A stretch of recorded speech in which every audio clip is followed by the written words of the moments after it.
Olá pessoal, tudo bem? Sejam todos muito bem-vindos. Esse é o Because I Read. Eu sou Patrícia. Sejam todos muito bem-vindos aqui ao nosso canal de bate-papo literário. Hoje a gente vai conversar sobre esse clássico italiano chamado Deserto dos Tártaros, de Dino Buzzati.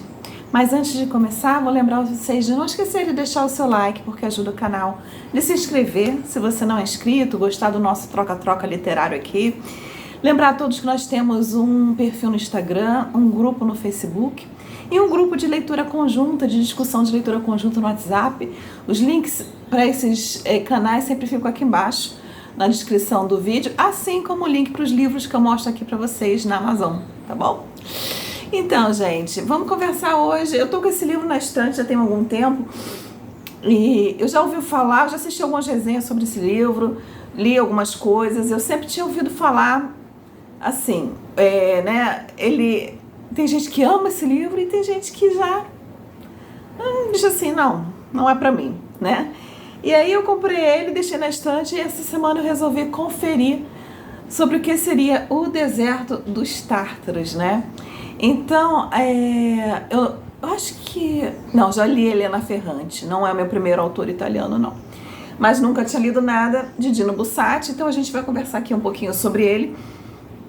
Então, Dino Buzzati era italiano, viveu entre 1906 e 1972, não é isso, Patrícia? Isso.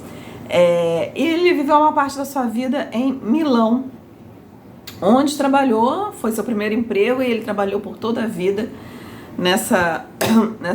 nesse jornal que foi o La Corriere della Sera, né? E ele era jornalista, né? Entre várias outras coisas que ele tinha como profissão, a primordial era o jornalismo, né?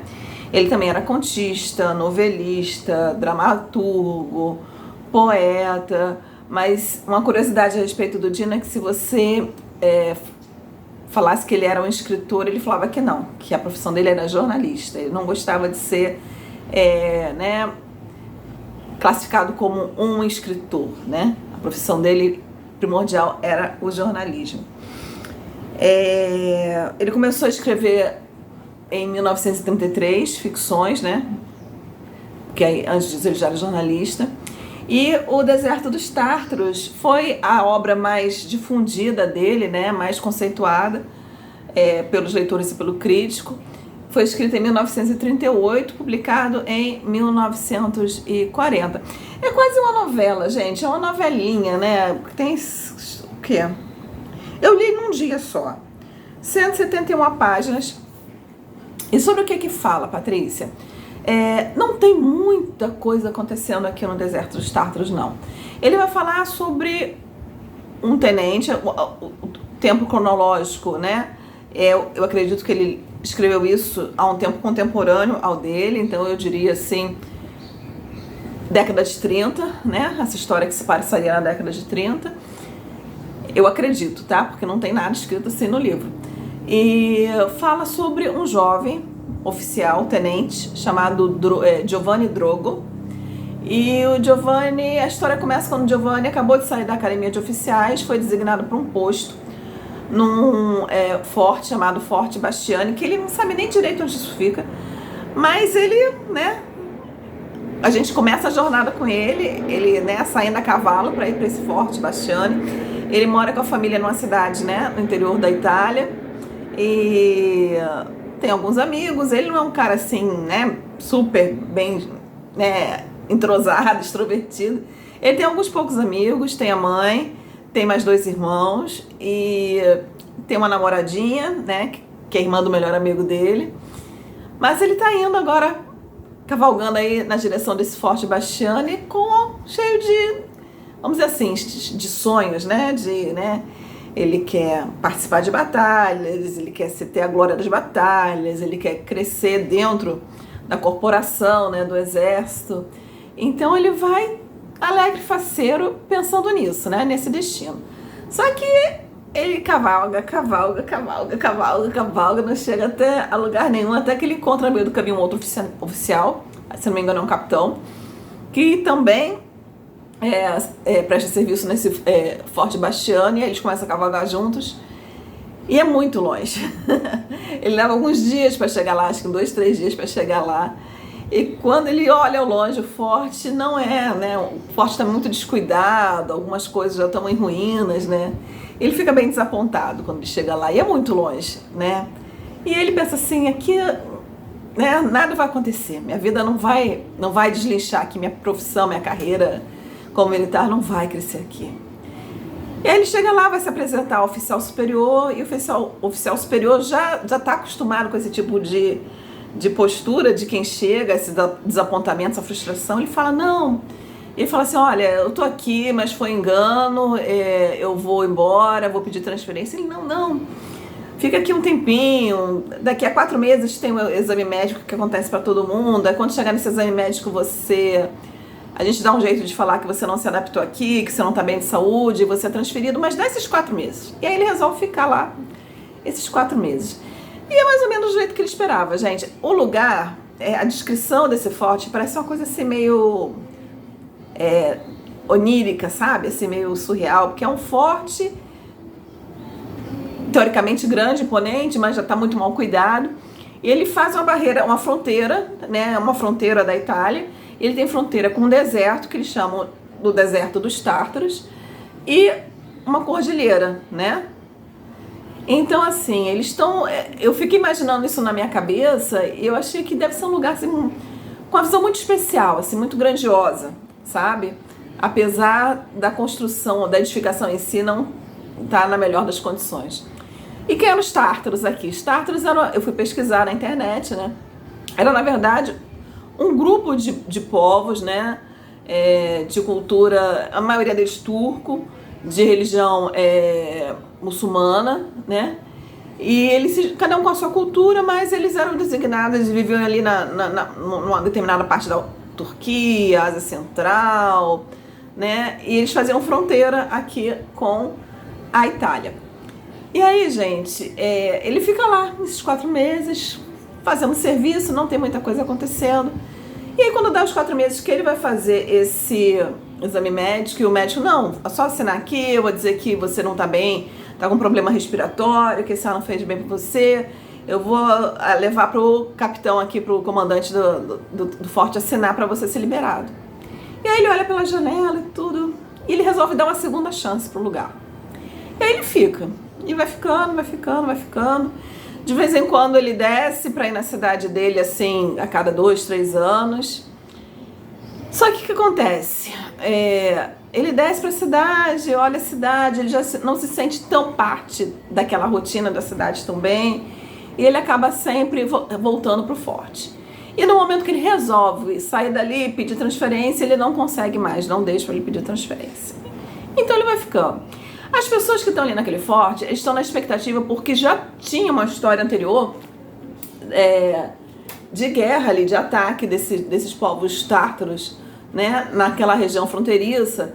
E quem está ali, os militares que estão ali servindo, eles estão sempre naquela expectativa de um ataque de novo acontecer, de querer, ao mesmo tempo, temem, mas anseiam um ataque para que eles possam, né, guerrear e, né, batalhar e ganhar posições e ter glória, né? Então existe essa expectativa, né? Qual é a expectativa de um militar? Participar de batalhas, né? Pelo menos teoricamente assim, né? De uma forma grosseira falando. E a história do livro é essa, não tem muita história. A gente vai acompanhar o Drogo, né? O Giovanni Drogo aqui nesse tempo em que ele está dentro desse Forte Bastiani, né?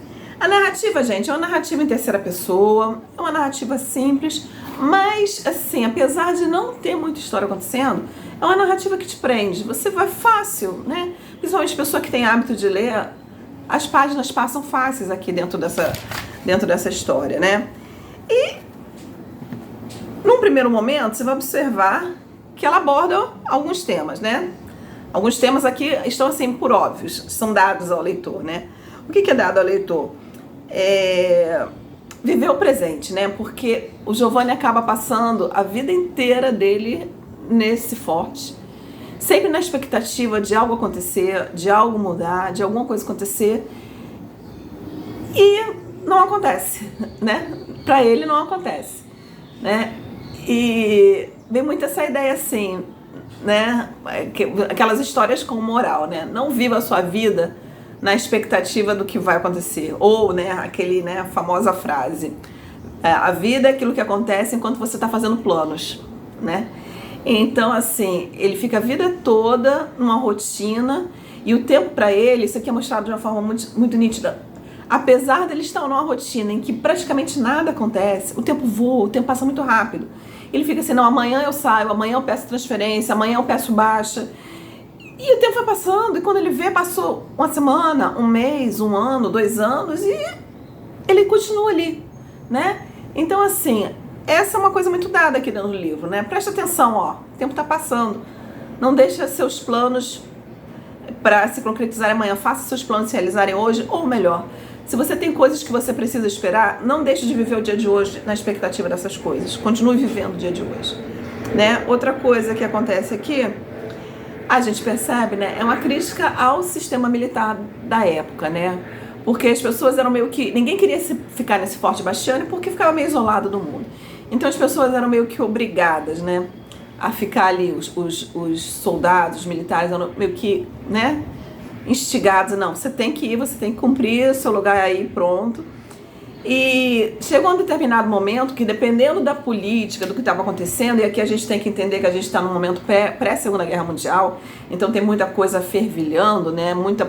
A geopolítica está assim, borbulhando, né? No determinado momento, eles liberam, né? Transferem metade dos soldados que estão ali, metade dos militares estão servindo ali para outros locais, porque ali nada acontece, né? E o Giovanni não consegue entrar nessa leva, e ele fica muito chateado. Ele percebe que todo mundo conseguiu entrar em contato com alguém, todo mundo foi transferido, falou com fulano, falou com ciclano, e ele nem ficou sabendo que essa transferência ia acontecer. Quer dizer, até os amigos, pessoas que ele considerava próximas dele, dentro do forte, amigos, ninguém falou para ele e foi transferido e ele não foi, né? Então, existe uma crítica, né? Então, o forte ficou desguarnecido, né?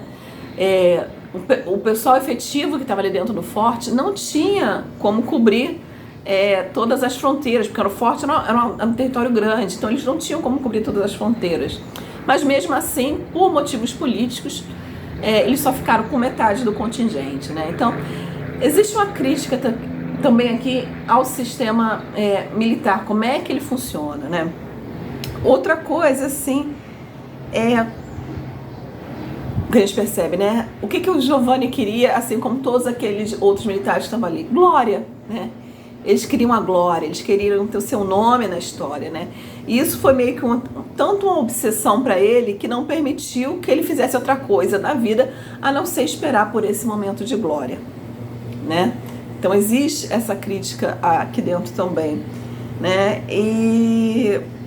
Então, assim, existem algumas coisas, como eu falei, que são dadas aqui dentro da história, que a gente percebe logo de cara.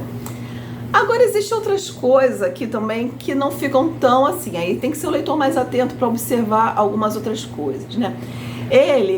Quando ele vai na cidade, como eu falei, ele tinha aquela namoradinha lá, e ele vai lá na cidade, e é uma coisa assim, porque ele fala assim, nossa, minha vida não anda nem desanda lá dentro daquele quartel, né? Lá dentro daquele forte, nada acontece. Mas aí quando ele vai na cidade, ele já percebe a primeira coisa, que ele já se sente um estranho fora do ninho. Dentro do ninho, né, no caso.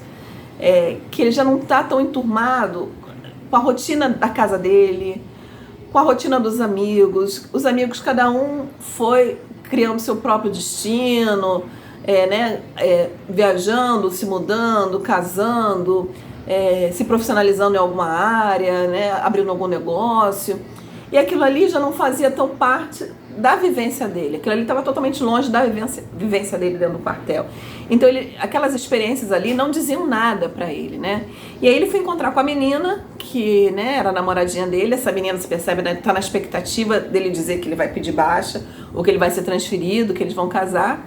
Só que enquanto ele tá conversando com a menina, e a menina falando das coisas que estavam acontecendo, e, né, da viagem que ela queria fazer, daquilo que ela tinha comprado... E a menina, você vê que tá se esforçando para puxar papo com ele, mas ele não tá dando trela. E o que ele tá pensando é assim, cara, ela não tem mais nada a ver comigo, né? os planos dela, as ambições dela, né? Aquilo que é importante para ela não tem nada a ver comigo. A gente não tem mais nada a ver, né? E aí cria aquela, né? A gente acaba começando a refletir o seguinte: ao mesmo tempo que aquela vida no quartel para ele não dizia muita coisa, nada acontecia, parecia que ele não estava produzindo nada. Quando ele foi para fora do quartel, para a vida dentro do mundo, ele viu que aquilo que as pessoas faziam, para ele também não dizia nada. Eram coisas muito superficiais, sem objetivo. Ele, pelo menos ali dentro do quartel, ele tinha um objetivo, que era defender o país, que era lutar pelo país, que era, né, proteger o país contra os inimigos e, quem sabe, né, ter uma batalha ali onde ele pudesse fazer alguma coisa em prol do país e defender mesmo, né, por via de fato ali o país dele, que ele tinha um objetivo, né? E que aquele objetivo para ele era maior do que aquilo que as pessoas estavam fazendo, aquelas pequenas coisas do dia a dia, né? Trabalhar, né? Ter sonhos, comprar alguma coisa. Então, assim, se ele achava que aquilo que ele fazia no quartel era pouco, o que as pessoas estavam fazendo lá de fora do quartel também não estava dizendo nada para ele. Então, ele estava assim meio que desanimado, né? Eu acho assim, esse personagem aqui do Drogo, ele é uma pessoa assim, com muita tendência a ter uma depressãozinha, sabe? Porque assim, você não vê ele motivado com nada, sabe? Naquele iniciozinho você vê ele motivado com o quartel, com o forte, mas aí quando ele chega no forte, que ele se decepciona, a gente vai ver a história toda, um personagem morno, sabe? Um personagem sem profundidade. Ele às vezes tira uma folguinha, vai ele e um amigo para uma cidade que fica 2 horas ali do quartel, joga, bebe, né? Namora e depois volta pro quartel, mas você vê que para ele aquilo ali não diz nada. Ele é uma pessoa assim, meio sem objetivos, sabe? Além daquele primeiro objetivo que ele tinha colocado e que ele já não acredita que aquilo vai acontecer, que os tártaros vão atacar. Mas ele fica naquela permite que continue sendo essa expectativa porque ele não tem nada para substituir aquilo. E ele nem tenta, na verdade, porque ele podia muito bem pedir baixo e fazer outra coisa da vida, mas ele nem tenta, né? Então é um livro que também tem essa perspectiva, né? Dentro do quartel ruim, fora talvez pior, não sei, né? Aonde nós estamos colocando as nossas expectativas? Será que aquilo que a gente se propõe a fazer tem alguma importância? Né? É importante só para mim ou vai trazer um bem maior também, né? Então, assim, vários questionamentos vão se levantando aí se você prestar atenção. Esse livro aqui é o que eu chamaria de falsa magra, né? Porque é um livro fininho, uma história onde não acontece muita coisa, mas se você parar para refletir nele, várias coisas vão borbulhando dentro da mente do leitor, né? Vários questionamentos, várias, né? E uma coisa muito interessante é que essa história, apesar de ser um livro escrito em 1940, sobre um militar num forte, no meio do nada lá na Itália, a vida dele, os questionamentos dele são muito aplicáveis pra gente, para cada um de nós, né, no nosso dia a dia. Eu acho que isso é o que prende mais a atenção do leitor, é o que interessa mais ao leitor, né, quando lê esse livro, né? Porque você começa a se questionar os meus objetivos, né? O que eu estou fazendo na minha vida, né? Será que eu sou um drogo? Será que eu estou aqui só sentado, vivendo a minha rotina, esperando uma coisa que eu acho que não vai nem acontecer, mas assim, não tenho coragem de buscar outros objetivos, outros desafios, eu estou acomodada aqui nessa situação. Então, eu acho que o mais prende ao leitor a esse livrinho aqui é esse questionamento que ele traz para cada um, né, que o lê. Isso, gente, eu não tenho muito mais para falar, não. Acho que a mensagem aqui é bastante direta, né? Tem um filme, foi feita uma adaptação para o cinema em 1976, com direção de Valerio Zurlini, né? Um filme italiano, uma produção italiana. Eu não consegui achar em nenhum lugar que eu tenha aqui de streaming, que eu tenha, né, que eu seja assinante, esse filme disponível. Eu assisti alguns trailers dele, no entanto. Achei a produção, assim, boa, né, uma fotografia muito bonita, sabe? Eu acho que seria um filme interessante de ver. Eu ainda vou tentar achar ele em algum lugar para ver se eu consigo assistir. Eu acho que seria um filme interessante de ver depois de ter lido o livro. Gostei da leitura, não foi um favorito da vida, mas foi uma leitura interessante. É um clássico da literatura. Ele está no 1001 livros para ler antes de morrer, né? Ele é considerado uma das grandes obras do século XX. Então acho que todo leitor que se preze devia dar uma passadinha aqui pelo deserto dos Tártaros. É isso, pessoal. Lembrando a vocês, não esquecer de deixar o seu curtir, de se inscrever no canal. Uma ótima semana para vocês e até a próxima. Tchau, tchau.